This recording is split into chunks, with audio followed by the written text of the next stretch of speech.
তোর বৃথায় ওরা নড়াচড়া, ও তোর বৃথায় ওরা নড়াচড়া, অতি খোঁজ পাবি না অকুলে। পাখি তুই ঠিক বসে থাক, ঠিক বসে থাক, ঠিক বসে থাক রে, রামকৃষ্ণ নামের মাছ তুলে। পাখি তুই ঠিক বসে থাক, ঠিক বসে থাক, ঠিক বসে থাক রে, রামকৃষ্ণ নামের মাছ তুলে। ও তোর বৃথায় ওরা নড়াচড়া, ও তোর বৃথায় ওরা নড়াচড়া। स्थापकाय च धर्मस्य सर्वधर्मो स्वरूपिणे अवतार वरिष्ठाय रामकृष्णाय ते नमः। जननीं सारदां देवीं रामकृष्णं जगद्गुरुं पादपद्मे तयोः श्रित्वा प्रणमामि मुहुर्मुहुः। नमः श्रीजतिराजाय विवेकानन्दसूरये सच्चित् सुख स्वरूपाय स्वामी तापहारम्। আজকে যার সম্পর্কে আলোচনা করব, আমার হিসেব মতো ইনি আমাদের শ্রীরামকৃষ্ণ ভক্ত অনুরাগীদের মধ্যে 24তম। এর আগে 23 জন সম্পর্কে আলোচনা হয়ে গেছে, আজকে 24তম। খুব বিশিষ্ট একজন ভক্ত, খুব পরিচিত নাম। তিনি নিজের সম্পর্কে বলতেন, আমি গিরিশবাবুরই ভাই, গিরিশবাবু আমার বড়দা।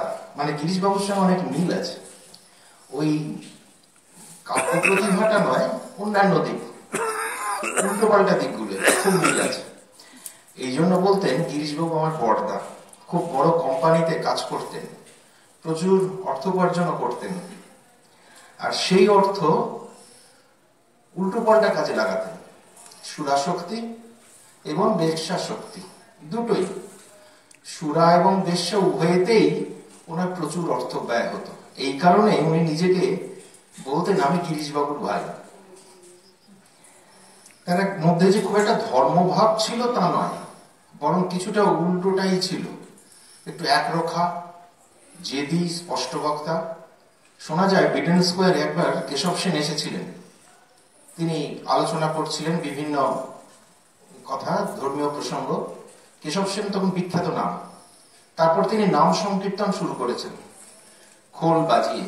আর এই ভদ্রলোক কি করেছেন, একটা ছোড়া নিয়ে গিয়ে সেই খোলটা কেটে দিয়েছেন, বন্ধ করে দিয়েছেন সব খোল বাজানো। এইরকম মানসিকতার মানুষ। এইরকম যে ডান পিটিয়ে দুর্ধর্ষ প্রকৃতির মানুষ, গিরিশবাবুর সঙ্গে যার এইরকম মিল এই উল্টো পাল্টা বিষয়, একবার তার আত্মহত্যা করারও শখ হয়েছিল। মানে সাংসারিক অনেক যন্ত্রণা, কষ্ট, এগুলো তার মনে এমন প্রভাব ফেলেছিল, ভেবেছিল নিজের জীবনটাই শেষ করে দেবো। এরকমই ছিল তার স্বভাব। তার এক প্রতিবেশী তাকে বলেন যে চলো দক্ষিণেশ্বর একটু যাই, সেখানে রামকৃষ্ণ পরমহংস আছেন, তোমার ভালো লাগবে। উনি তো সব একদম পছন্দ করতেন না, ভাবতেন সব ভান্ডামি, যত আজে বাজে।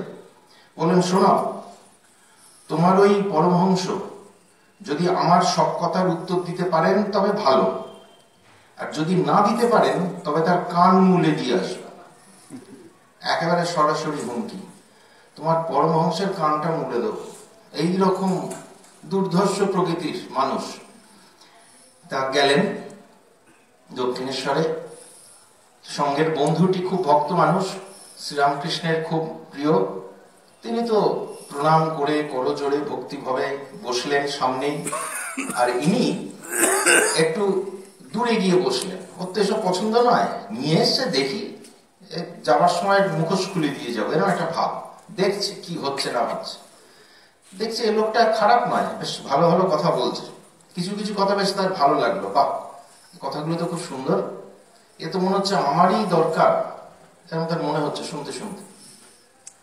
তারপরে বেরিয়ে আসার সময় কি মনে হলো, একটা প্রণাম করলেন, ওই এমনি একটা সৌজন্যবশত একটা প্রণাম করেছেন।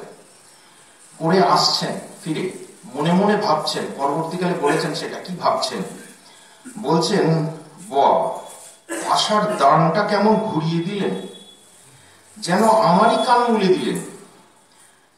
উনি যে এরকম তা ঘুণাক্ষরেও জানতাম না। আমার মনের সবটুকু করে ফেলেছেন। এখন থেকে অন্তত বুঝতে পারছি এই জীবনের একটা মানে আছে। যিনি আত্মহত্যা করবেন ভেবেছিলেন, তিনি আবিষ্কার করছেন যে তার জীবনের একটা মানে আছে।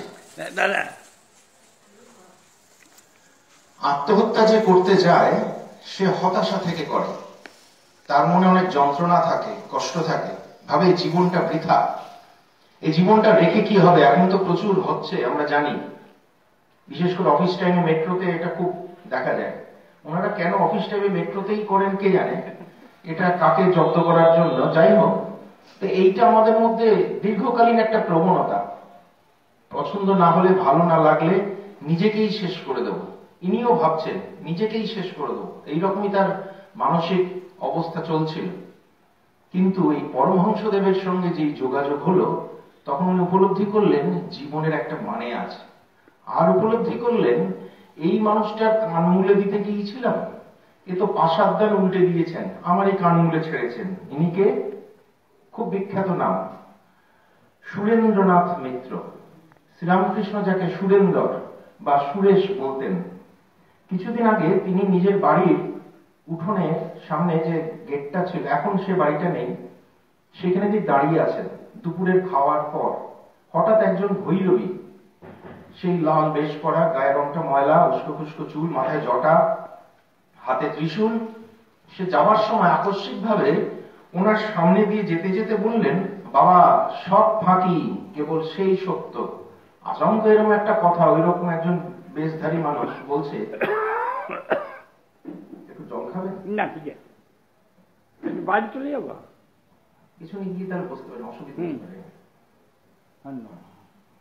তা এটা একটা তার মনে একটা এফেক্ট হলো, আকস্মিক এফেক্ট হলো, কিন্তু এটা বেশিক্ষণ স্থায়ী হলো। তখন তার মনের মধ্যে এইরকম একটা যন্ত্রণা, কষ্ট চলছে, আত্মহত্যার প্রবণতা এসে গেছে। আর ঠিক সেই সময় তার বন্ধু রামচন্দ্র দত্ত তাকে নিয়ে গিয়েছিলেন শ্রীরামকৃষ্ণের কাছে। কানমোলা দিতে গিয়ে কানমোলাকে ফিরে এসেছিলেন। ভালো লেগেছে সুরেন্দ্রনাথের, যাতায়াত শুরু হয়েছে। মাঝে মাঝে যাচ্ছেন দক্ষিণেশ্বরে, দু চার কথা শুনছেন, আর ঠাকুর বলেছেন স্মরণ মনন করো, একটু ধ্যান অভ্যাস করো। তা তিনি একদিন ঘরে বসে ধ্যান অভ্যাস করছেন, ধ্যান করছেন। হঠাৎ মনে হলো এই শ্রীরামকৃষ্ণকে সব ভক্তরা অবতার বলে, তা দেখি উনি কিরম অবতার, এখন যদি আমার সামনে এসে দাঁড়ান তাহলে বুঝবো। পরীক্ষা করার ইচ্ছে হয়েছে। ঠাকুর এটা খুব পছন্দ করতেন, যাচিয়ে বাজিয়ে নিতে হবে তবে নিবি, ঠাকুরের স্পষ্ট কথা। তিনি জানেন যে যুগটা আসছে সেটা শুধু আবেগ নির্ভর নয়, যুক্তিবিহীন একটা আচারকে মেনে নেবার নয়, বরং যুক্তি দিয়ে, বুদ্ধি দিয়ে বিচার করে নেবার, সেটাই উচিত। আর এটাকে ঠাকুর খুব পছন্দ করতেন। আর যে জায়গার এই মানুষ সুরেন্দ্রনাথ মিত্র সিমলার, সেখানে তো আর একজন দানপীঠে ছিল, সে যে কত পরীক্ষা করেছে ঠাকুরকে তার তো হিসেবে নেই। ঠাকুরের শরীর যাওয়ার পরও তার পরীক্ষা চলেছে। নরেন্দ্রনাথ দত্ত, নরেন দত্তের পরীক্ষার শেষ নেই। আর সুরেন্দ্রনাথ দত্ত জানা যায় মোটামুটি একবারই পরীক্ষা করেছে। কি পরীক্ষা নেয়, তোমায় সামনে এসে দাঁড়াতে হবে, মনে মনে ভাবছেন। কিছুক্ষণ পর দেখলেন সামনে ঠাকুর দাঁড়িয়ে আছে। পরপর তিনবার হলো, বিশ্বাস এলো না ইনি বিশেষ কেউ, অবতার হলেও হতে পারেন। খুব ভালো লাগলো। আর ঠাকুরের এই কথাটা তার খুব মনে ধরেছিল। প্রথম দিনেই বলেছিলেন, বাঁদর ছানা হবি কেন, বিড়াল ছানা হ। বাঁদর ছানা মাকে ধরে থাকে, মা তাকে ধরে না, ছানাটা মাকে ধরে থাকে। ঠাকুর বলছেন না, এরকম না, বিড়াল ছানা হ, মা তোমাকে ধরে থাকবে, এটাই ভাবো। মা তোমায় যেখানে রাখবে তুমি সেখানে আনন্দে থাকবে, সেটাই তোমার ঠিক ঠিক জায়গা, তোমার নিশ্চিত শান্তির জায়গা, তোমার একমাত্র আশ্রয়স্থল, সে যেখানেই রাখো। এই ভাবনাটা মনে রাখলে অনেক সমস্যার সমাধান হয়ে যায়। এটা সুরেন্দ্র মিত্রের খুব ভালো লেগেছিল। প্রথম দিনেই ভেবেছিলেন এটা আমাকেই বলছেন, আমারই এটা প্রয়োজন সবচেয়ে বেশি। ওনার যে খুব স্বভাব বদলে গেল এতে তা নয়, সবই রয়েছে, তা একটু কম হয়তো, মাত্রাটা কমেছে কিন্তু সব রয়েছে। তা প্রতিদিন মাঝে মধ্যেই, প্রতিদিন না মাঝে মধ্যেই অফিস ফেরত এক বারবণিতার গৃহে উনি যান। কি যে করেন সে তো জানাই যায়। বোঝাই যাচ্ছে, আর ডিটেলসে যাচ্ছি না। তো একদিন গেছেন অভ্যাস মতো, প্রতিদিন মাঝে মধ্যেই যান, সেদিনও গেছেন। তার দোতলা বাড়ি, দোতলার ঘরে সেই বারবনিতার ভদ্রমহিলা থাকেন, দোতলায় উঠেছে, উঠে ঘরে ঢুকছে। সেই ঘরেই সবসময় এরকমই হয়, ঘরে ঢুকে তার সঙ্গে দেখা হয়, তারপর সময় মতো বেরিয়ে আসে। ঘরে ঢুকেছেন, ঢুকে দেখছেন সেই মহিলাটি নেই, সেখানে শ্রীরামকৃষ্ণ বসে আছে। কি কাণ্ড চিন্তা করুন, পরীক্ষা করেছিল পুজোর ঘরে তোমাকে দেখলেই হবে। ঠাকুরের কি কাণ্ড, তিনি পুজোর ঘরে তো দেখা দিলেনই, আবার ওইখানে কি দেখা দিয়েছেন। এটা বাড়াবাড়ি ঠাকুরের মনে হয়, এতটা ঠিক হয়নি। বিশ্বাস হয়েছে ঠাকুর ঘরে তুমি দেখা দিয়েছো সব, ওই সব জায়গায় গিয়ে আবার দেখা দেওয়া এ মহা বিপদ। সুরেশ মিত্রলে সব বনাশ করেছে, এইখানেও হাজির হয়েছ, পরিকি মরিকি করে পালিয়েছে। লজ্জায় আর দক্ষিণেশ্বর যাওয়া বন্ধ করে দিয়েছে। এ সব ধরা পড়ে গেছে, এ কি লোক রে বাবা, এ আমার এখানে এসে হাজির হয়েছে আর যাচ্ছে না। কি করে মুখ দেখানো যায়, একটা চোরের মতো কাজ করে ফেলেছি, ধরা পড়ে গেছে। কিছুদিন পর তার কানে একটা কথা এলো, ওই পার্শ্ব কাছাকাছি কেউ একজন গেছিল দক্ষিণেশ্বরে, শ্রীরামকৃষ্ণ কথা প্রসঙ্গে সুরেন মিত্তিরের কথা উঠেছে। তা বলছেন, দিন কতক আমোদ আহ্লাদ করার স্বাদ আছে, করুক, পরে ওসব কিছুই থাকবে না। সুরেন মিত্তির সম্বন্ধে ঠাকুর বলেছেন ভক্তদের, সেখানে সুরেন মিত্তির নেই দক্ষিণেশ্বরে। কথাটা লোক মারফত ওনার কানে এসেছে। আসতে ভাবছেন, যা ঠাকুর তাহলে বোধহয় ক্ষমা টমা করেছে, এবার যাওয়া গেলেও যেতে পারে। যাওয়ার খুব ইচ্ছে, লজ্জায় যেতে পারছে না, কি কাণ্ডটি করেছেন, কোথায় ধরা পড়ে গেছেন, কিন্তু খুব ইচ্ছে তো যাব। মানে একটা মাঝামাঝি অবস্থায় আছেন, এটাও ছাড়তে পারছেন না, ওটাকেও ছাড়তে পারছেন না, দুটোই টান আছে। ওটা বসেছে, সামনে যাচ্ছেন।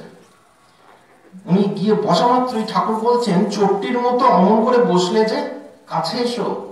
এই যে এমন একটা ডাক ঠাকুরের, এমনি লেখার আকারে পড়লে আমাদের আহামরি কিছু লাগে না, কিন্তু ওই শ্রীমুখ থেকে যেন এই কথাগুলো বেরোতো না, এত মধুর, এত সুন্দর, এত প্রাণস্পর্শী, না মেনে করার কিছু উপায় ছিল না।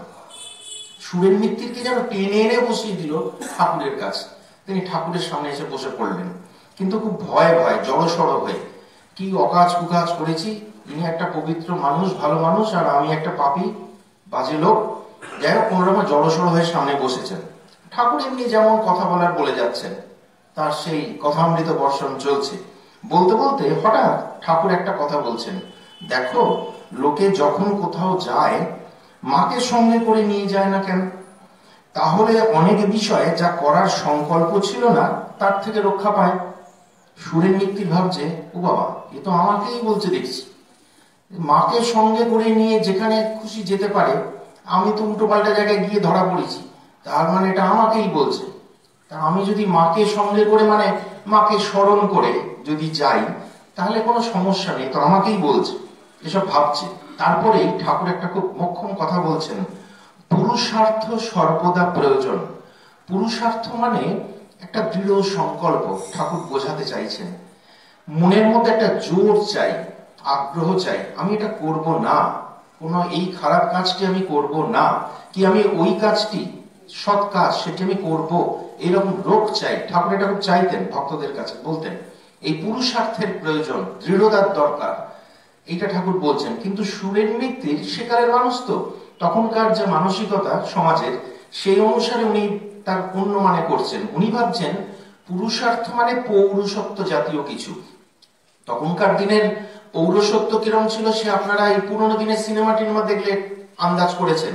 মানে একটা জেদি একরোকা ভাব, যা ইচ্ছে তাই করতে পারি। সমাজে পুরুষদের এইরকম মানসিকতা ছিল, আর মেয়েদের তো পদদলিত করে রেখেছিল, তাতে কোনো সন্দেহ নেই। আমরা তো দেখেছি, ঘরে বউ আছে, মা আছে, সব আছে, বাইরে গিয়ে ফুর্তি করছে। এটা কি দাপট, কারুর কথা শুনবে না, যা ইচ্ছে তাই করবে, এইরকম। এই হচ্ছে পৌরসত্বের পরিচয়। যেখানে সেখানে যাব, যা ইচ্ছে করব, টাকা ওড়াবো, সে ঘোড়দৌড়ের মাঠেই হোক, বেশ্যাখানায় হোক, যেখানে হোক, এরকম। এইটা হচ্ছে পৌরসত্ব। তো এই মানে করেছে সুরেন মিত্তির, মনে মনে এইসব ভাবছেন।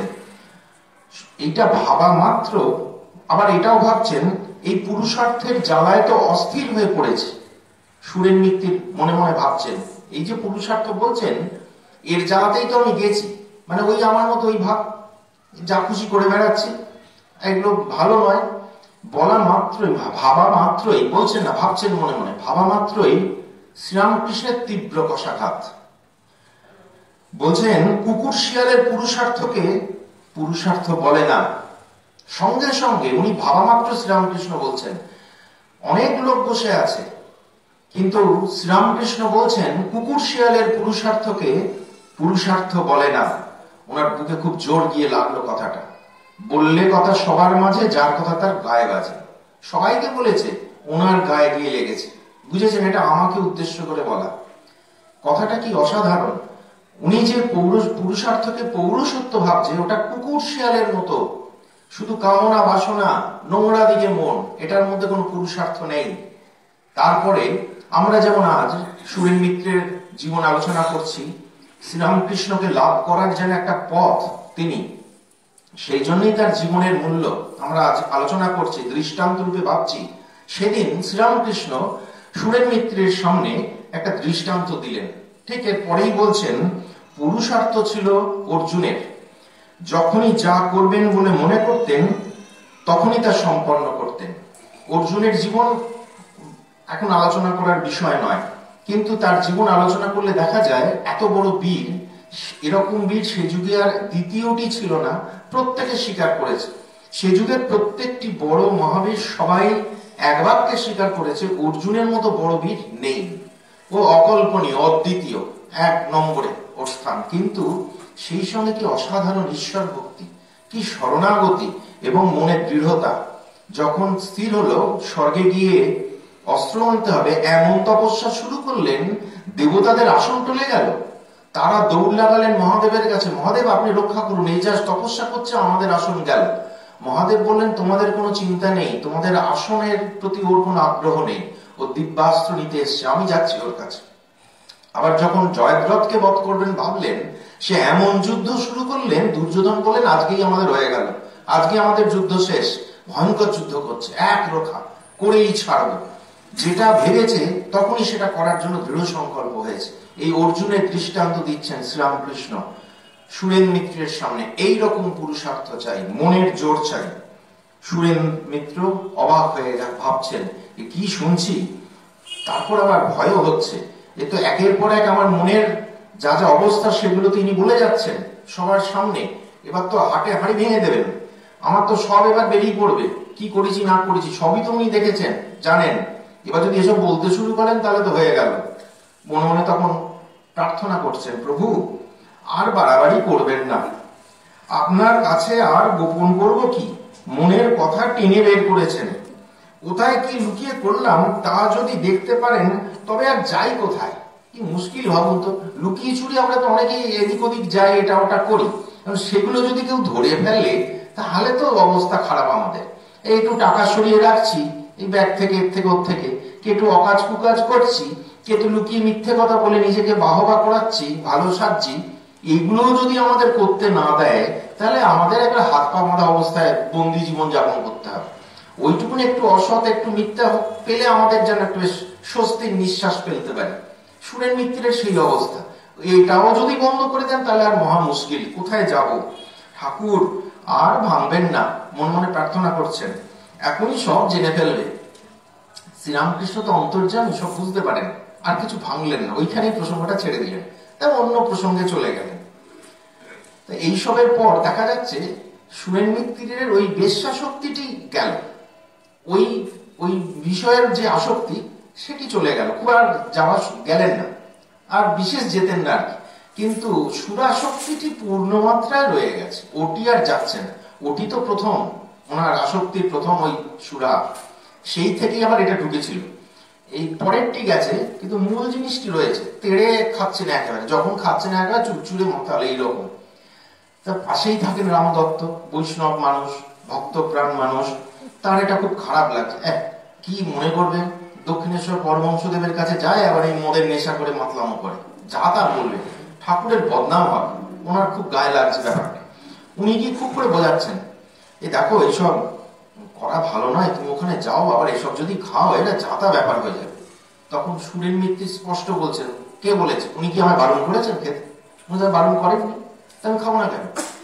তো চলো ওর কাছে যাওয়া যায়, যদি বারণ করে তখন দেখা যাবে। কিন্তু তুমি কিছু বলতে পারবে না আগে থাকতে। বলে না না আমি কিছু বলবো। রামদত্ত তো একটু ঠান্ডা প্রকৃতির মানুষ, অত ঝুট ঝামেলায় যেতে চান না। আমি কিছু বলবো, চল যা হবে হবে। তা দুজন মিলে গেছে, গিয়ে দক্ষিণেশ্বরে দেখছে ঠাকুর ঘরে নেই। কোথায় গেল এদিক ওদিক করতে গিয়ে দেখছে পঞ্চবটিতে বসে আছে। তা সেই ঠাকুরের সামনে যেই দুজনে গেছে, ঠাকুরের প্রথম কথা, অসুরেন খাবে বলে খাবে কেন? কি কাণ্ড দেখুন, প্রথমেই এই কথা, অসুরেন খাবে বলে খাবে কেন। এটা যদি এখন ঘটতো আমরা অবধারিত ধরতো মনে মোবাইলে খবর পেয়ে গেছে। তখন মোবাইল ছিল না, ল্যান্ডফোন তো দূরস্থান, কিছুই ছিল না। কোত্থেকে খবর পেয়েছেন? অন্তর্যামী একই বলে, সব জানেন কি হচ্ছে না হচ্ছে। প্রথম কথা, অসুরেন্দ্র খাবে বলে খাবে কেন? কুণ্ডলিনীকে দেবার জন্য অতি অল্প পরিমাণে কারণ স্বরূপ পান করবে। এটা ঘোরাচ্ছেন, দিকটা ঘুরিয়ে দিচ্ছেন। এটা তন্ত্রের দিক। কুণ্ডলিনীকে খাওয়ানোর জন্য অল্প পরিমাণে কারণ হিসেবে পান করবে। তন্ত্রমতে যারা সাধনা করেন তারা সব করেন, ওই দিকে জিনিসটাকে ঘোরাচ্ছেন ঠাকুর।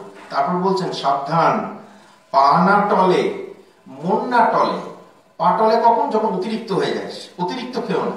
আর মনটা না টলে, এই দিকে যেন মনটা থাকে। দেখো এটা থেকে যেন মন না যায়। প্রথমে কারণ অবলম্বন করে আনন্দ লাভ করতে হয়। কারণ মানে সুরা, যাকে কারণানন্দ বলে। তারপর আপনি আনন্দ এসে থাকে, তাকে ভজনানন্দ বলে। এই থেকে ওইতে যাচ্ছেন, নিচু থেকে উপরে। স্বামীজি বলছেন ধর্ম কখনো মিথ্যা থেকে সত্যে যায় না, মানুষ কখনো মিথ্যা থেকে সত্যে যায় না, সত্য থেকে সত্যে যায়, নিম্নতর সত্য থেকে ঊর্ধ্বতর সত্যে। এই কারণানন্দ নিম্নতর সত্য, তার থেকে ঊর্ধ্বতর সত্য ভজনানন্দে যাচ্ছে। শ্রীরামকৃষ্ণ পথ দেখাচ্ছেন। এইসব তো শুনলেন, মোটটা ঘোরাচ্ছেন শ্রীরামকৃষ্ণ, কিন্তু এর ফল কি হলো? রামদত্ত বলছেন আক্ষেপের বিষয়, সুরেন্দ্রবাবু দৈববাণীবৎ এই উপদেশ পেয়ে কার্যকর করতে পারেননি।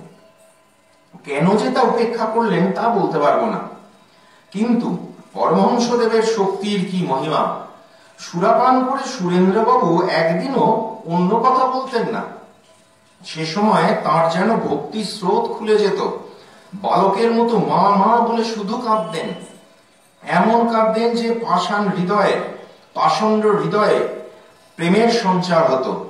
তখন তাকে দেখলে সরল অকপট ভক্তির প্রতিমূর্তি মনে হতো। সুরেন্দ্র মিত্তির আস্তে আস্তে বদলাচ্ছেন।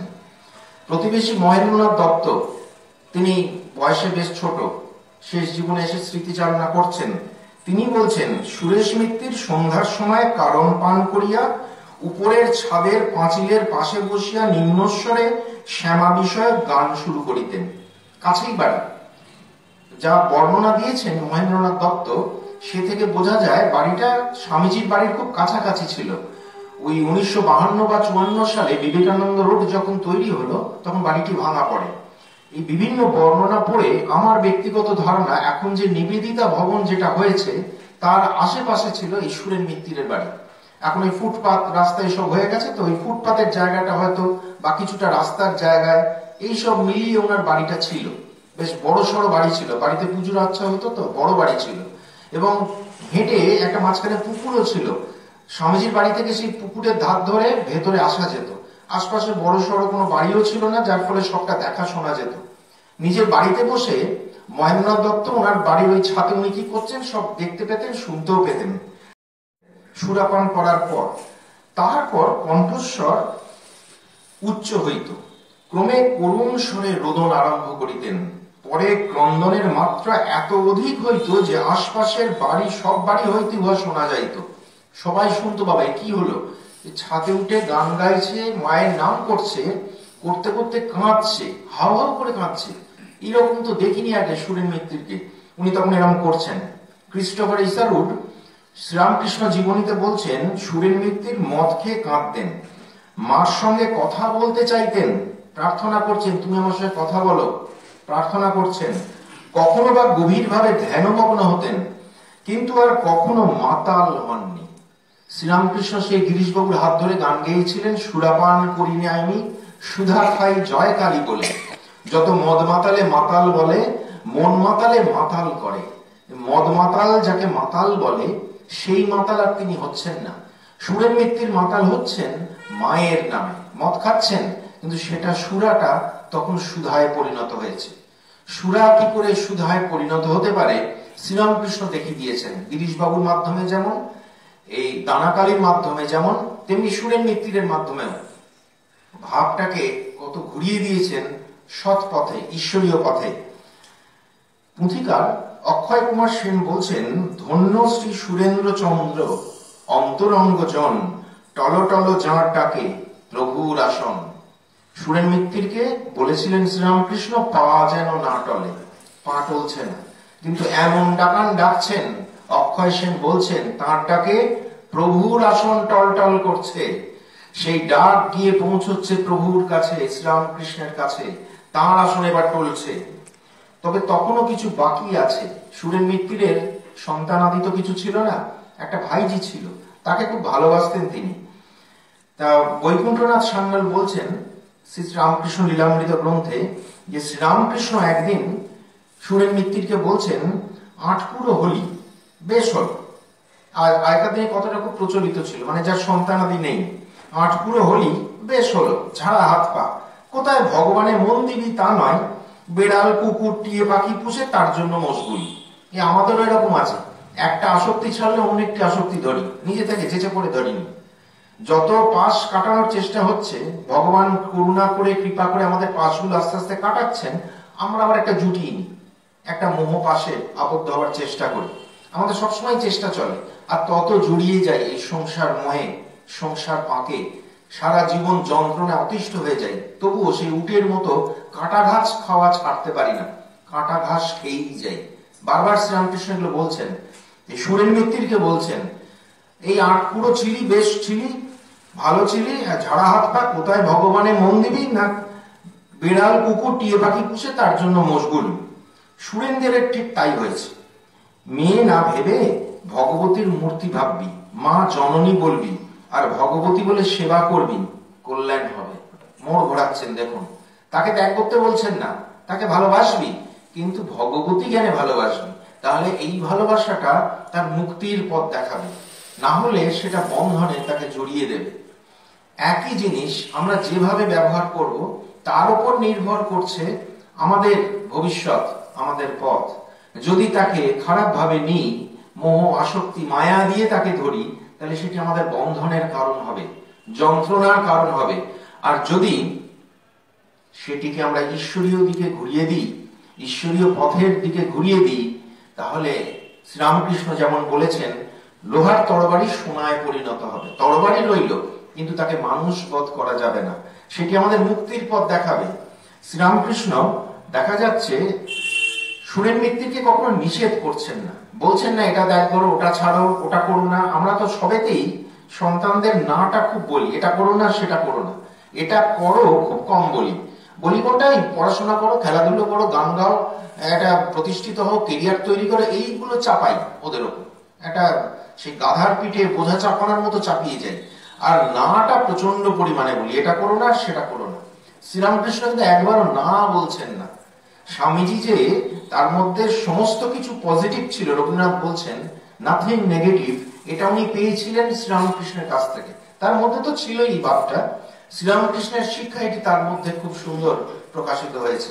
শ্রীরামকৃষ্ণ কখনো নেতিবাচক কিছু বলতেন না, ইতিবাচক, যেদিকে তার মনটা উন্নত হবে সেই চেষ্টা করছেন সবার জন্য।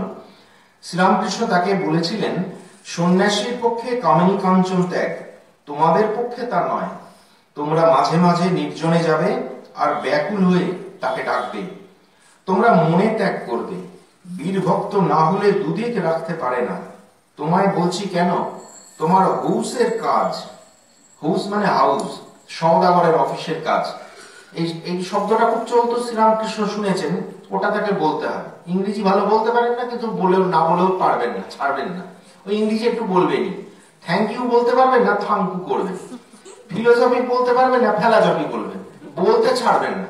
হাউস বলতে পারছেন না, কোথায় না বলেও বাংলায় বলো হাউস, ওরকম উদ্ভট উচ্চারণ একটা তিনি করবেন।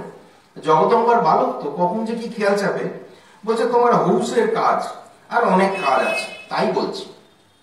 তারপর বলছেন, তুমি অফিসে মিথ্যে কথা কও, তবে তোমার জিনিস খাই কেন? তোমার যে দাম ধ্যান আছে, তোমার যা আয় তার চেয়ে বেশি তুমি দান করো। যাদের টাকা আছে তাদের দান করা উচিত, সৎ কাজে ব্যয় করা উচিত। এই সুরেন মিত্রের খুব দান ভাব ছিল, বরাবর খুব দান করতেন। এই জন্য শ্রীরামকৃষ্ণ তাকে পছন্দ করছেন। কৃপণদের তিনি একদম পছন্দ করতেন না। যারা কৃপণ তাদের অর্থ, তাদের প্রয়াস, তাদের যা কিছু ভগবান গ্রহণ করেন না, কারণ তারা সবকিছু নিজের জন্য ভাবে, স্বার্থপর। যে সবকিছু দিয়ে দিতে চায়, সবার সঙ্গে ভাগ করে খেতে চায়, সবাইকে ভালোবাসে, ভগবান তাকে সবচেয়ে বেশি ভালোবাসে, তাদের কাছে সবচেয়ে বেশি আসে।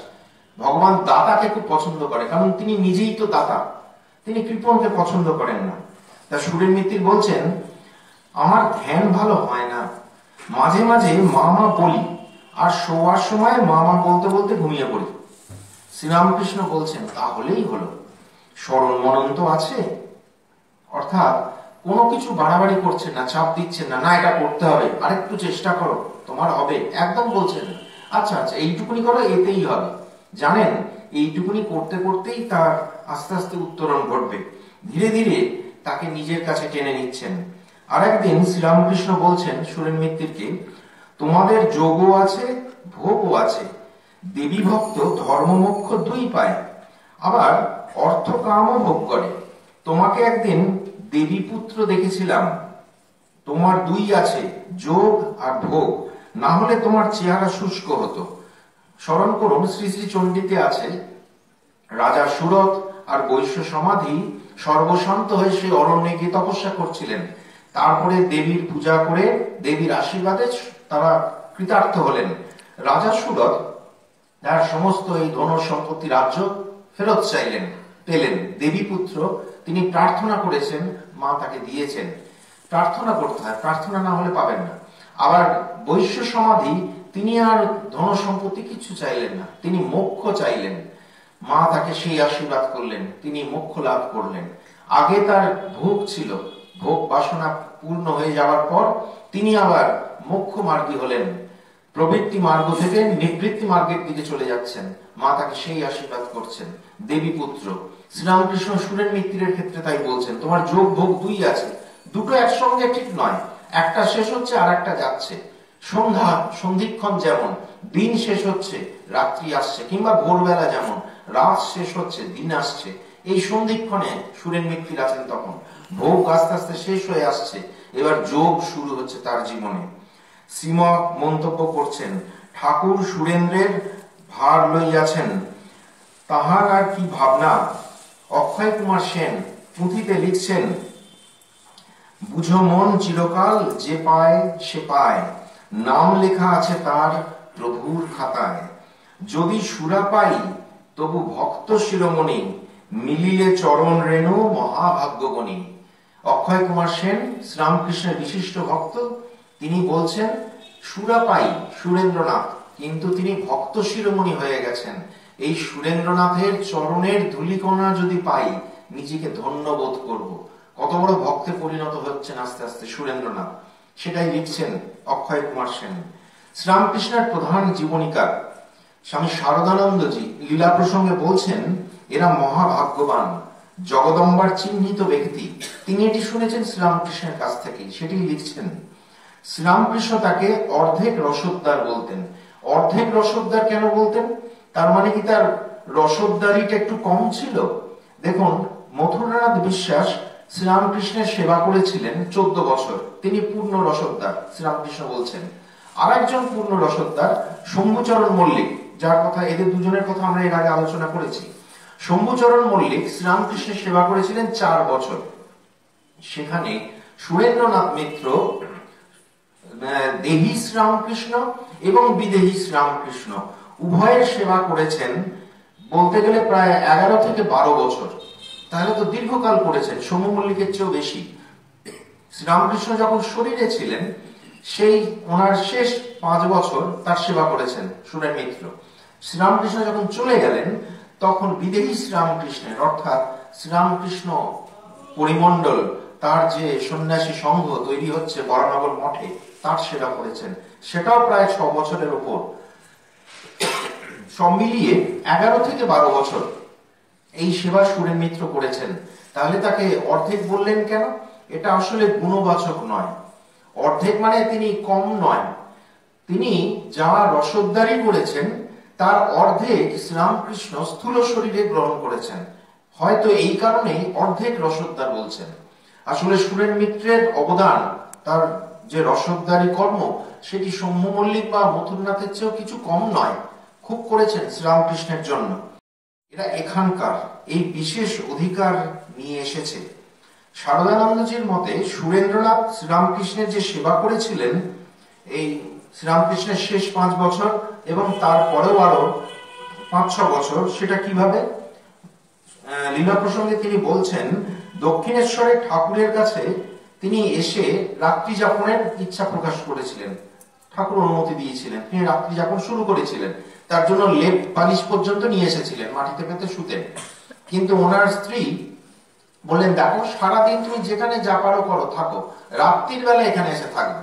কারণ তার স্ত্রী তো জানেন তার স্বামীকে, ও যে কোথায় গিয়ে পড়ে থাকে তার ঠিক নেই। মানে এতদিন থাকতেন, এখন সেখানে থাকছেন না, এখন ভালো জায়গাতেই থাকছেন, কিন্তু সে তো আর বিশ্বাস করছে না। কি করে করবে? সে তো আর দেখছে না এত কিছু করছে তার স্বামী। ভাবছে ও নিশ্চয়ই এইসব নাম করে অন্য জায়গায় গিয়ে পড়ে আছে। কিন্তু তুমি যেখানে যা পারো করো, রাত্রিবেলা এখানে এসে থাকতে হবে। তার সুরেন মিত্রের রাত্রিরে থাকা হলো না, বাড়িতে গিয়ে থাকতেন। সব স্বামী যত যন্ত্রেরই হোক একটু তো ভয় টয় পায় আর কি, যা দেখা যাচ্ছে। সুরেন মিত্রও পেতেন, তা রাত্রিরে থাকা হলো না, কিন্তু তার বালিশ তোষকগুলো রইল।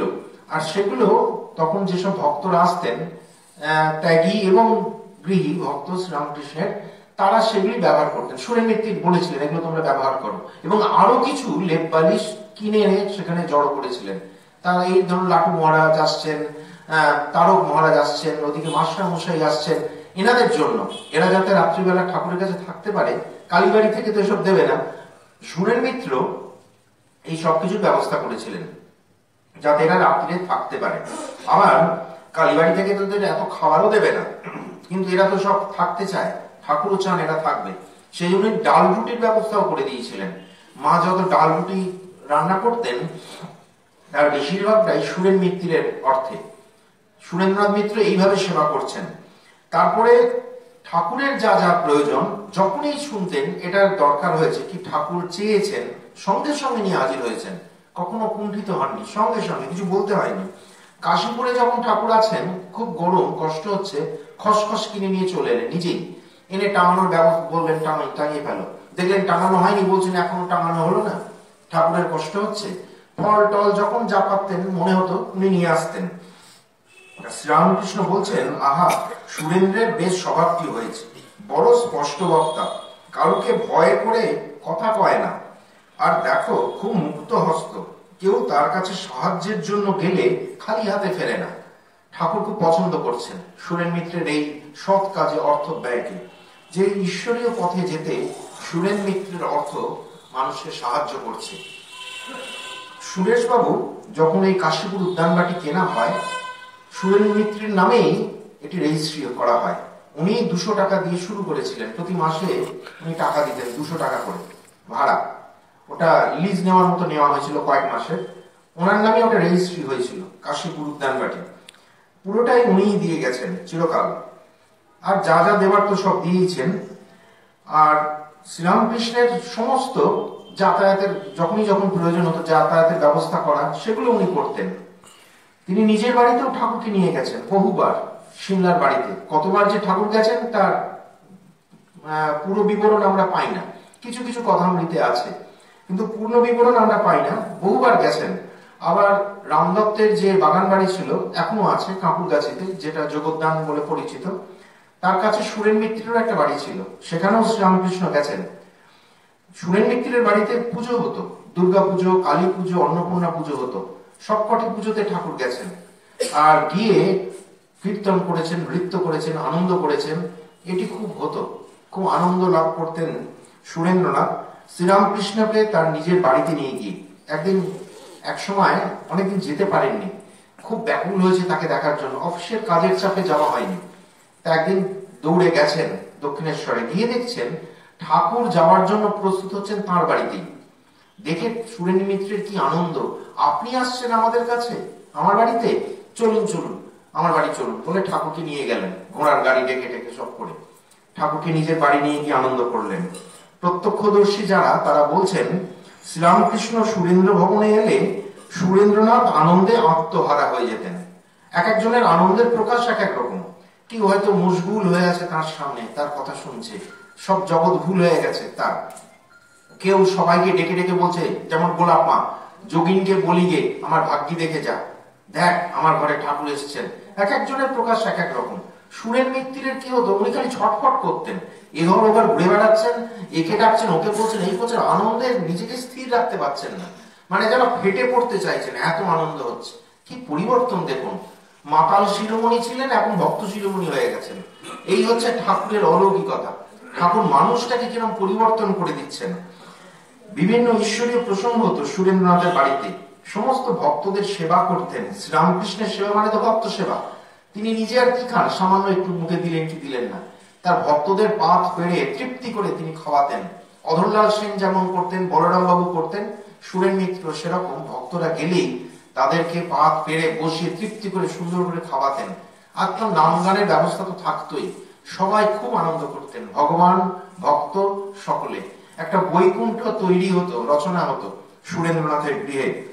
সুরেন্দ্রনাথের বাড়ির সমস্ত পুজোতে গেছিলেন, এটা তো বলেছি। এমনকি যখন সুরেন্দ্রনাথ বাড়িতে ছিলেন না, একদিন শ্রীরামকৃষ্ণ গিয়ে উপস্থিত হয়েছেন বাড়িতে। সুরেন্দ্রনাথ নেই, জানতেন না যে ঠাকুর আসবেন, তিনি কোনো কাজে আছেন। তা শ্রীরামকৃষ্ণ গিয়ে বসছেন, অনেকক্ষণ অপেক্ষা করেছেন, বাড়ির মেয়েদের সঙ্গে কথাও বলেছেন, মহিলাদের সঙ্গে অনেকক্ষণ বসে বসে যখন সুরেন মিত্তির এলেন না, জানেন না তার মোবাইলে বলার উপায় নেই যে চলে এসে আমি এসে গেছি, উনি ফিরে গেলেন। কিন্তু এটি দেখিয়ে দিলেন তিনি চাইলে তো আনতেও পারতেন, তিনি অন্তর্যামী, চাইলে সুরেন মিত্তিরকে ডেকেও আনতে পারতেন, কিন্তু এটা দেখালেন তুমি না থাকলেও তোমার বাড়িতে আমি আসবো, আমি তোমার বাড়ির এই যে পরিমণ্ডল তীর্থ হয়েছে এটি আমি খুব পছন্দ করি, এই বৈকুণ্ঠ আমার স্থান, আমার লীলার ক্ষেত্র। শ্রীরামকৃষ্ণ দেখাচ্ছেন সুরেন মিত্রের বাড়ি তার তীর্থ হয়ে গেছে, তার পাদস্পর্শে লীলাক্ষেত্রে পরিণত হয়েছে। সুরেন্দ্রের বাড়িতে দুর্গাপুজো আগে হতো, তারপরে কোনো একটা বাধা পড়ায় সেটি বন্ধ হয়ে যায়। তা শ্রীরামকৃষ্ণের কাছে এই প্রার্থনা জানিয়েছিলেন যে আমি বাড়িতে দুর্গাপুজো করব। শ্রীরামকৃষ্ণ অনুমতি দিয়েছিলেন। বাড়ির সকলে বারণ করেছিল এটি বন্ধ হয়ে গেছে, আর চালু করো না। সাধারণত আমরা তাই করি, কোন একটা বাধা পড়লে, যদি কোনো পুজো বা কোনো ব্রত বা কিছু বাধা পড়ে আটকে যায়, নতুন করে আমরা শুরু করতে পারি না, আবার যদি কোনো অঘটন ঘটে, এই ভয় আমাদের সাধারণ মানুষের থাকে। সুরেন মিত্রের বাড়ির সকলেই এই ভয়টি পেয়েছিল, আর নতুন করে সব শুরু করো না। কিন্তু সুরেন মিত্রের একরকম মানুষ, ঠাকুর বলেছেন সুতরাং হবেই, এর কোনো খারাপ হতেই পারে না, এত তার মনের দৃঢ় বিশ্বাস শ্রীরামকৃষ্ণের প্রতি। এবং সেই পুজো উনি শুরু করলেন, সুন্দরভাবে হলো, অপূর্ব সেই পুজো হলো, ঠাকুর স্বয়ং সেখানে গেলেন, এত দৃঢ় বিশ্বাস। এই হচ্ছে সেই পুরুষার্থ। শ্রীরামকৃষ্ণ যে পুরুষার্থের কথা তাকে বলেছিলেন, দৃঢ় বিশ্বাস চাই, একরোকা ভাব চাই, যে আমি এটি করেই ছাড়বো। এই পুরুষার্থ এখন সুরেন মিত্তিরের মধ্যে দেখা যাচ্ছে। তিনি মনে সেই দৃঢ় বিশ্বাস নিয়ে এগিয়ে চলেছেন সংসার ক্ষেত্রে, যে ঠাকুর বলেছেন সুতরাং হবেই, আমি করবই। এটি ঠাকুর খুব পছন্দ করেছিলেন। যখন শ্যামপুকুরে আছেন শ্রীরামকৃষ্ণ, সেই সময় দুর্গাপুজো পড়েছে, তার ঠাকুর যেতে পারছেন না, অসুস্থ শরীর, সুরেন মিত্রের খুব কষ্ট, তিনি ঠাকুর দালানে বসে মায়ের কাছে খুব কাঁদছেন। আর শ্রীরামকৃষ্ণ তখন শ্যামপুকুর থেকে জ্যোতির্ময় পথে সূক্ষ্ম শরীরে সেই সুরেন মিত্রের বাড়িতে গিয়ে উপস্থিত হয়েছেন, সেখানে সবকিছু দেখেছেন। দেখে এসে আবার ধ্যান থেকে উত্থিত হয়ে ভক্তদের কাছে বলছেন, স্বামীজিদের পাঠিয়েছেন, যা তোরা দেখে আয়। স্বামীজিরা গেছেন, ঘুরে ফিরে এসে বলছে, হ্যাঁ আপনি যা বললেন ঠিক তাই, মানে আমি যে ভুলভাল দেখি না, একটু বুঝিয়ে দিলেন। দেখ আমি এখানে বসে দেখলাম ও কি করছে, আর কি সাজানো হয়েছে, আর ও কোথায় বসে আছে, একবার হুবহু মিলে গেল। শ্রীরামকৃষ্ণ সেগুলো দেখিয়ে দিচ্ছেন সকলের কাছে। আর যেদিন বিজয়া দশমী, সেদিন মায়ের পুজো হওয়ার আগেই সুরেন মিত্তির শ্যামপুকুর বাড়িতে চলে এসেছেন শ্রীরামকৃষ্ণের কাছে। তার মন সেদিন খুব ভারাক্রান্ত, খুব কষ্ট হচ্ছে, এতদিন ধরে মাকে সেবা করলাম, মার পূজা করলাম, আজকে মা চলে যাবে, মেনে নিতে পারছেন না, খুব কষ্ট হচ্ছে। মথুরানাথের সেই হয়েছিল, সুরেন মিত্রেরও হচ্ছে, ভীষণ কষ্ট হচ্ছে, হাউ হাউ করে কাঁদছেন ঠাকুরের কাছে বসে, মায়ের সম্বন্ধে নানা কথা বলছেন, মায়ের কথা বলছেন, এত কষ্ট সহ্য করতে পারছেন না। খুব কাঁদছেন। সেই দেখে ঠাকুরও কেঁদে ফেলেছেন, ঠাকুরেরও চোখে জল এসে গেছে। বলছেন কি ভক্তি, আহা এর যা ভক্তি আছে। শ্রীরামকৃষ্ণ বলছেন, অনুমোদন করছেন সুরেন্দ্রনাথ মিত্রকে। দেখুন, সুরেন্দ্রনাথ মিত্রের একটা বিশেষ জায়গা আছে রামকৃষ্ণ ভাবান্দোলনে। আমরা শ্রীরামচন্দ্রের কথা যদি ভাবি, তার যে প্রধান অনুচর পার্ষদ মহাবীর হনুমান, তার সঙ্গে শ্রীরামচন্দ্রের দেখা হয়েছিল সুগ্রীবের আলয়ে। শ্রীকৃষ্ণের যে প্রধান অনুচর পার্ষদ অর্জুন, তার সঙ্গে শ্রীকৃষ্ণের প্রথম দেখা হয় মহাভারত অনুসারে ওই পাঞ্চাল রাজ্যে কুম্ভকারের ঘরে। আর শ্রীরামকৃষ্ণের যে প্রধান পার্ষদ স্বামী বিবেকানন্দ, তখন নরেন্দ্রনাথ দত্ত, তার সঙ্গে শ্রীরামকৃষ্ণের দেখা হয়েছিল সুরেন্দ্রনাথের ঘরে। সুতরাং সুরেন্দ্রনাথ মিত্রের বাড়ি একটি বিশেষ স্থান, যেখানে এই দুজনের দেখা হয়েছিল ঠাকুরের সঙ্গে স্বামীজির। আমার এটা ভীষণ ব্যক্তিগতভাবে আমি ভীষণ দুঃখ পাই, আক্ষেপ হয়, সেই বাড়িটি আর আমরা দেখতে পেলাম না।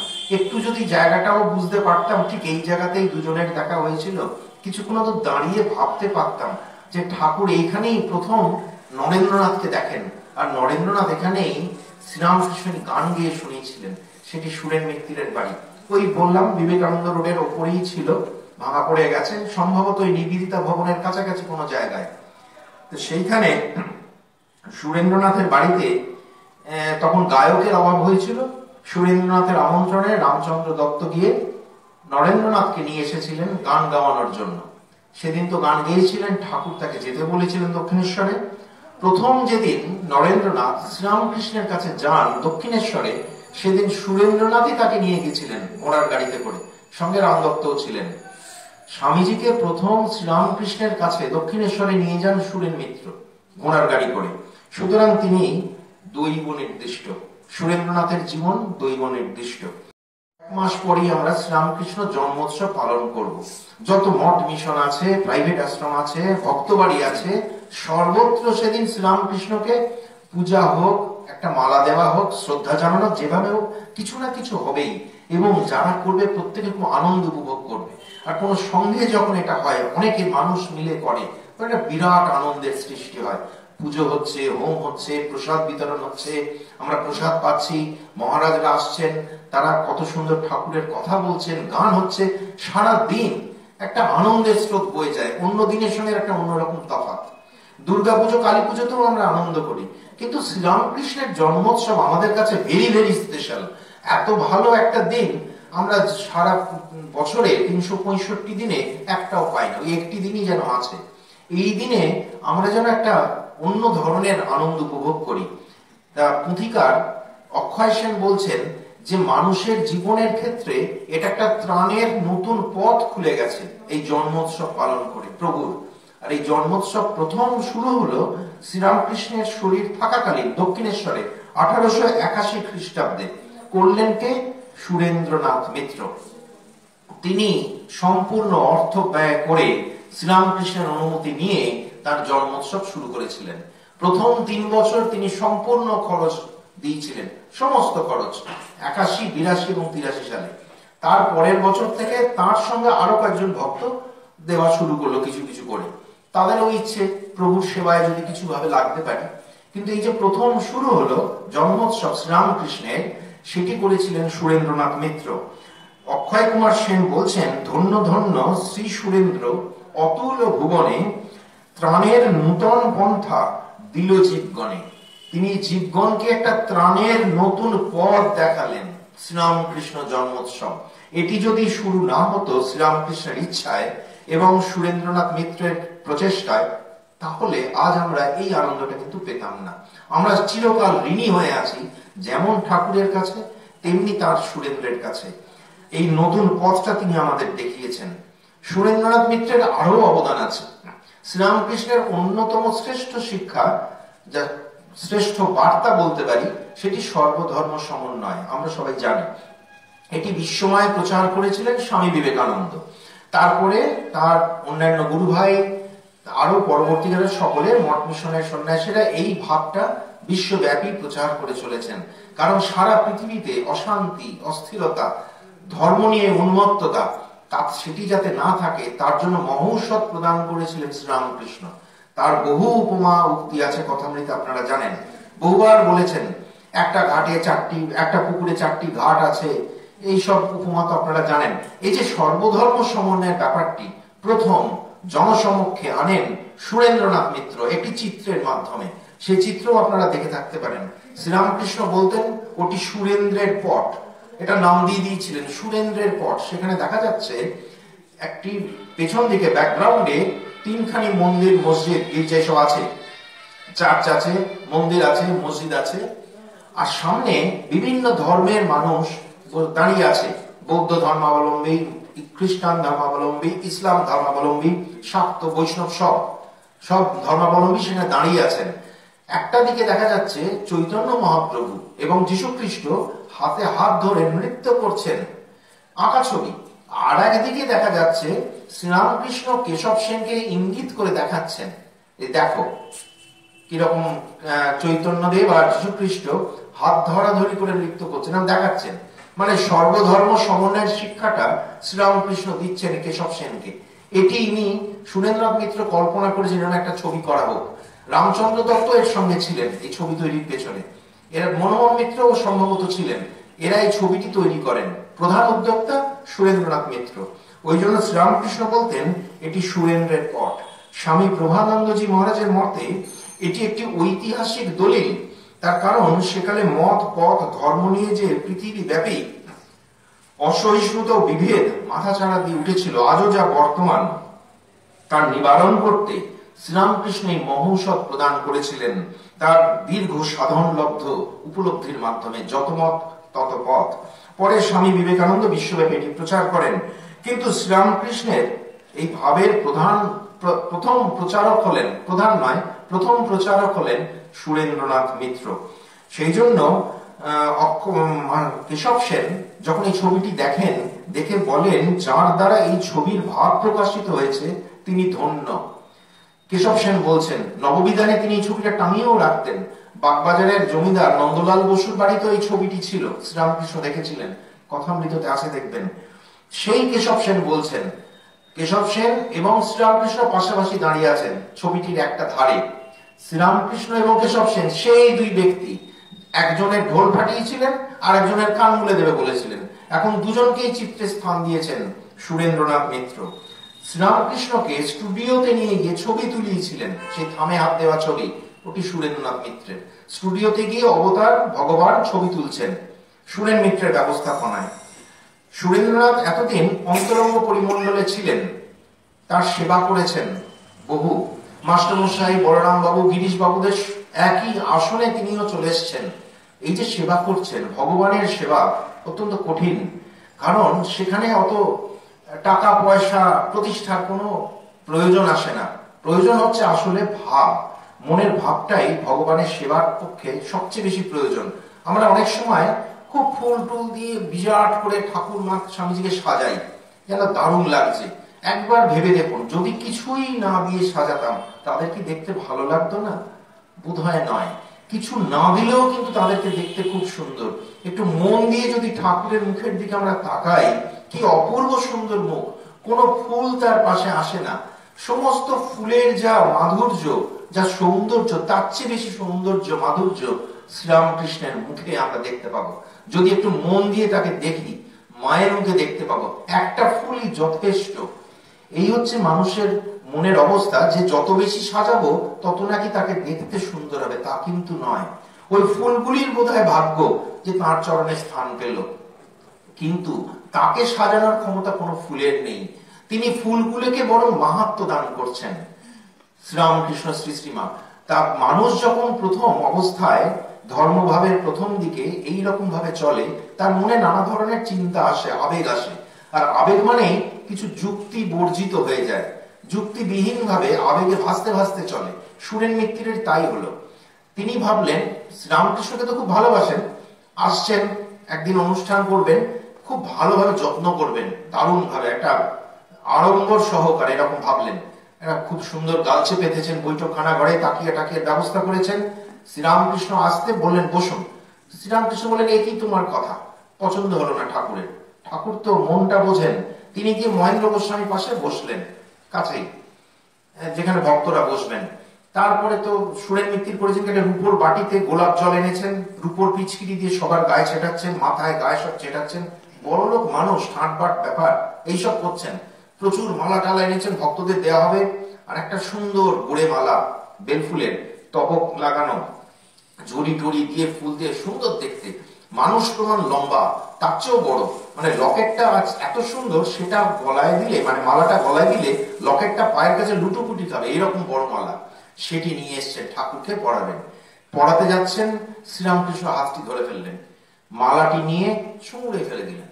খুব জোর মনে লাগলো সুরেন্দ্রনাথের, আমি মালাটা পড়াতে এলাম, ফেলে দিলেন। ভীষণ অভিমানে অহংকারে লাগলো, বেরিয়ে গেলেন ঘর থেকে, বারান্দায় গিয়ে কাঁদছেন, আর রাগে গজগজ করছেন। সেখানে রামদত্ত মাস্টারমশাই, মনমোহন মিত্র আছেন। বলছেন, যতই হোক রাঢ় দেশের বামুন, এসব জিনিসের মূল্য কি বুঝবে? অনেক টাকা খরচ করে এই মালা, যা মালা আছে সব ভক্তদের দাও। খুব রাগ হয়েছে, আমি এরকম মালা, এত পয়সা খরচ করে মালা কিনে আনলাম, তাকে পড়াবার তিনি ফেলে দিলেন। সহ্য করতে পারছেন না।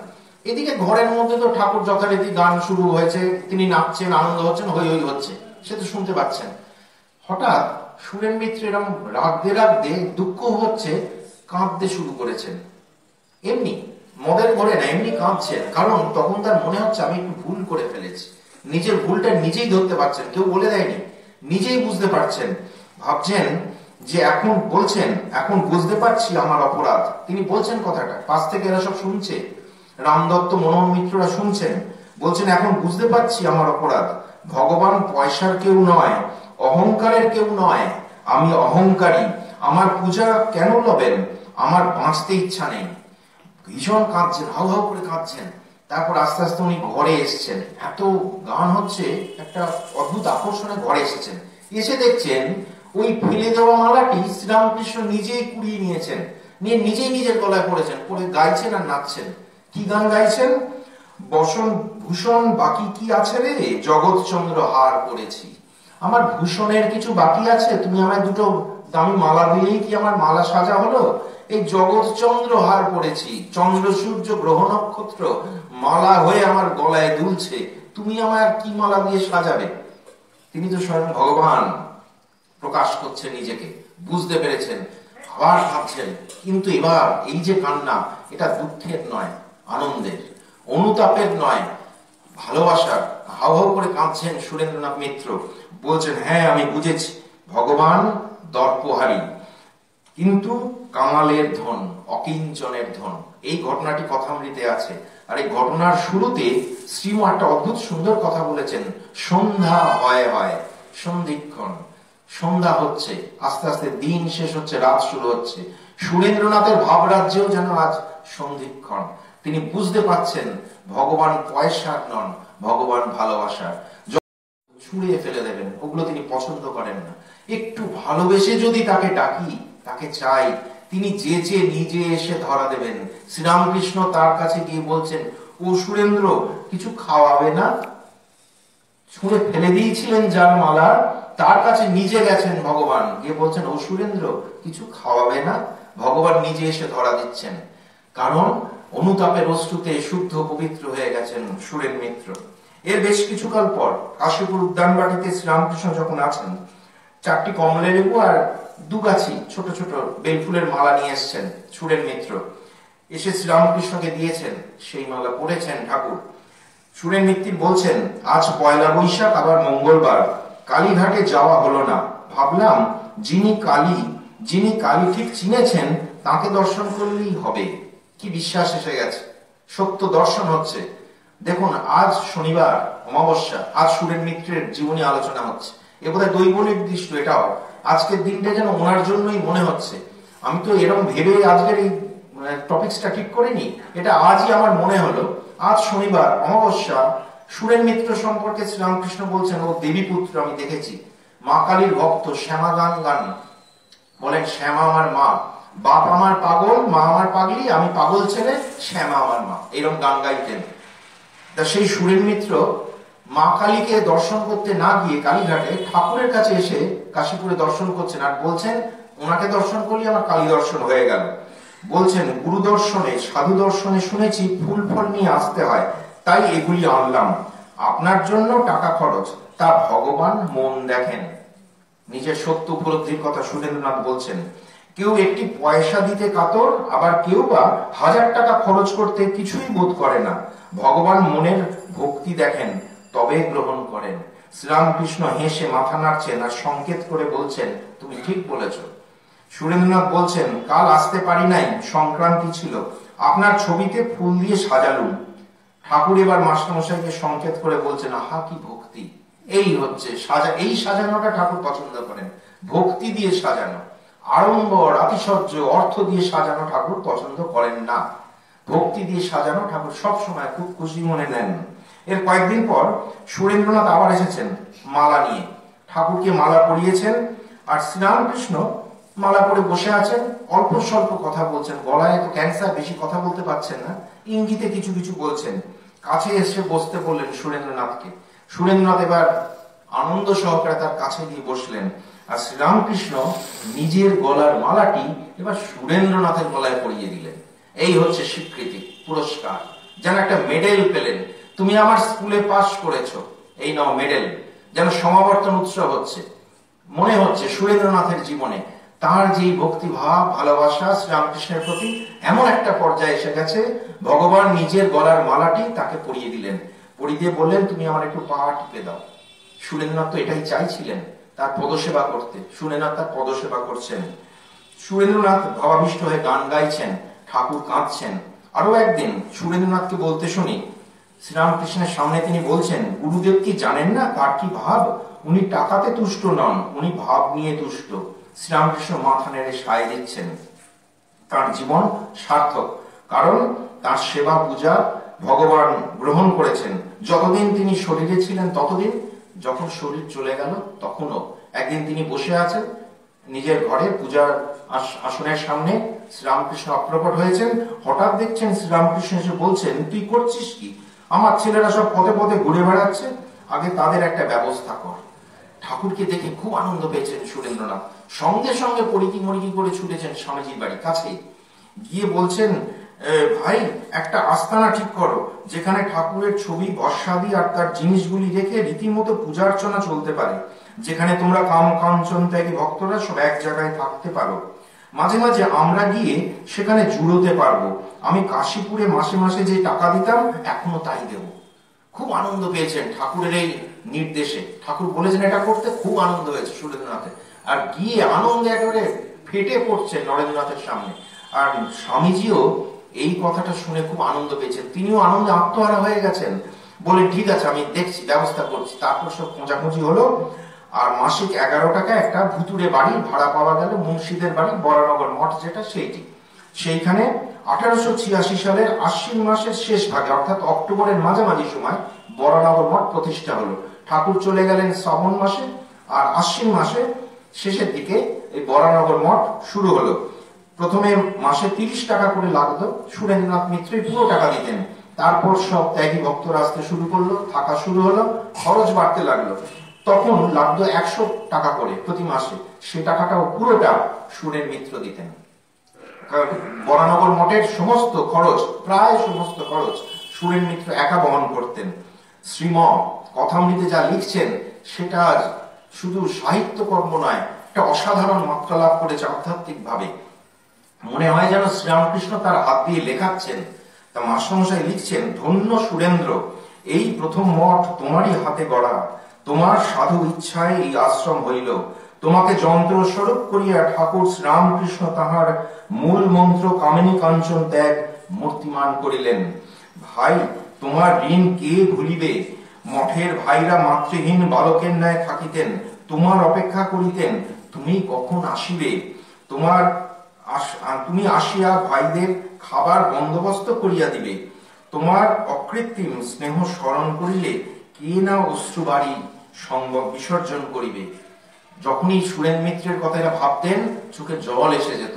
এত সুরেন মিত্র করেছিলেন এর জন্য। পরবর্তীকালে স্বামী বিবেকানন্দ তার গুরু ভাই স্বামী ব্রহ্মানন্দকে একটি চিঠিতে লিখছেন, রাখাল, ঠাকুরের দেহত্যাগের পর মনে আছে সকলে আমাদের ত্যাগ করে দিল, হাওয়াতে গরিব ছোঁড়া মনে করে, কেবল বলরাম, সুরেশ, সুরেশ মানে সুরেন মিত্র, মাস্টার ও চুনিবাবু এরা সকলে বিপদে আমাদের বন্ধু। অতএব এদের ঋণ আমরা কখনো পরিশোধ করতে পারবো না। স্বামীজি বলছেন সুরেন্দ্রনাথ মিত্র কি ভাবতেন? তিনি বলতেন তার এই ত্যাগী গুরু ভাইদের, তোমরা আমায় দেখে এত সংকোচ করো কেন? তারা একটু সংকোচ বোধ করতো। উনি এত পয়সা দিচ্ছেন, আমরা ওনার পয়সায় খাচ্ছি, এই ত্যাগী ভাইরা একটু লজ্জা পেতেন, সংকোচ করতেন। সুরেন মিত্র এসে বলতেন তোমরা আমায় দেখে এত সংকোচ করো কেন? তিনি দয়া করে দেওয়াচ্ছেন বলে তো কিছু দিচ্ছি, তা না হলে আমার দেবার সাধ্য কি? এইটা ভাবতেন সুরেন মিত্র। লাটু মহারাজ স্বামী অদ্ভুতানন্দজি বলছেন দেখো সুরেশ বাবুর কেমন ভাব, তিনি দেওয়াচ্ছেন তাই দিচ্ছি, এমনটি প্রায় দেখা যায় না। দেখলে তার দিলটা, সে তো মঠ বাড়ির খরচা দিত, জোর করলেও তার সাজতো। সে যদি জোর করতো কিছু বলতো সেটা তার সাজতো, সে তো পয়সা দিচ্ছে। বাকি একটুও জোর করলে না, বাকি মানে কিন্তু, মানে হিন্দুস্তানি তো আমরা কিন্তু বলি, সেখানে উনি বাকি শব্দটা ব্যবহার করেছেন। বাকি একটুও জোর করলো না, একদম জোর নাই, মানে দিয়ে নিজে কৃতার্থ বোধ করছে, আমি দিয়ে কৃতার্থ হলাম, তুমি গ্রহণ করো, এই ভাব সুরেন মিত্রের। 1890-এর প্রথমার্ধে সুরেন্দ্রনাথ মিত্র একটু অসুস্থ হয়ে পড়েন, অসুখ ক্রমশ বাড়তে থাকে। তখন গাজীপুর থেকে স্বামীজি বলরামবাবুকে একটি চিঠিতে বলেন তার এই অসুখের কথা এবং গভীর বেদনা প্রকাশ করেন, অসুস্থ হয়ে পড়েছেন। তা এই সময় শয্যাশায়ী হয়ে আছেন সুরেন্দ্রনাথ মিত্র। তার খুব ইচ্ছে হলো, যেতে পারছি না তো বরানগর মঠে, ঠাকুরের সেবা করছে মন প্রাণ ঢেলে শশী মহারাজ, আরে জীবন্ত জ্ঞানের সেবা করছেন, তাকে যদি একটু দেখতে পেতাম। প্রভুকে না দেখতে পেলে তার ছেলেকে দেখলেও একটু যেন শান্তি হয়, খুব ইচ্ছে, বারবার স্মরণ করছেন, বলছেন না কাউকে, মনে মনে খুব চাইছেন একবার অন্তত কেউ যদি আসে। আর মনে হয় শ্রীরামকৃষ্ণ যেন শশী মহারাজকে পাঠালেন সুরেন মিত্রের বাড়িতে। শশী মহারাজ এলেন এবং 1 ঘন্টা ধরে তার সঙ্গে শ্রীরামকৃষ্ণ বিষয়ে আলোচনা করতে লাগলেন। খুব আনন্দ পেলেন সুরেন্দ্রনাথ মিত্র। ওই বছর মানে 1890 সালের 1 বৈশাখ, মানে 13 এপ্রিল ছিল সেটা, সেদিন দেহ রক্ষা করেন শ্রীরামকৃষ্ণের আরেক রসদদার বলরাম বসু। তার কয়েক মাস পর 26 মে বলরাম মন্দিরে বসে স্বামী বিবেকানন্দ একটি চিঠি লিখছেন বারাণসীর প্রমোদা দাস মিত্রকে। তিনি বলছেন 2 মহাত্মার নিতান্ত ইচ্ছা ছিল যে, 2 মহাত্মা মানে সুরেন্দ্রনাথ মিত্র এবং বলরাম বাবু, এদের ইচ্ছা ছিল যে গঙ্গা তীরে একটি জমি ক্রয় করিয়া তাহার অস্থি সমাহিত করা হয় এবং তাহার শিষ্যবৃন্দ তথায় বাস করেন। এবং সুরেশ বাবু তজ্জন্য 1000 টাকা দিয়াছিলেন এবং আরো অর্থ দিবেন বলিয়াছিলেন, কিন্তু ঈশ্বরের পুরো অভিপ্রায় তিনি গতকল্য রাত্রে ইহলোক ত্যাগ করিয়াছেন। দিনটা ছিল 25 মে 1890। সুরেন মিত্র চলে গেছেন। পরের দিন স্বামীজি এই চিঠিটি লিখছেন প্রমোদা দাস মিত্রকে। প্রভুর পুরো অভিপ্রায় বলরাম বাবুও চলে গেলেন 1 বৈশাখ, আর 25 মে চলে গেলেন সুরেন্দ্রনাথ মিত্র। স্বামীজির কি তখন মনে পড়ছিল তার সেই প্রথম দিনটির কথা? সুরেন্দ্রনাথের ঘরে বসেই ঠাকুরকে তিনি দেখেছিলেন, তার প্রভুকে। সুরেন মিত্রের গাড়িতে করেই তিনি গিয়েছিলেন ঠাকুরকে দেখতে দক্ষিণেশ্বরে, মনে পড়তেই পারে। স্বামীজির এই যে বিশাল হৃদয়, সেখানে অবশ্যই সুরেন্দ্রনাথ মিত্রের একটি বিশেষ স্থান ছিল। সুরেন্দ্রনাথ অন্তর দিয়ে শ্রীরামকৃষ্ণের সেবা করেছিলেন। ডান পিঠে বেপরোয়া সুরেন্দ্রনাথকে একনিষ্ঠ ভক্ত পরিণত করেছিলেন শ্রীরামকৃষ্ণ।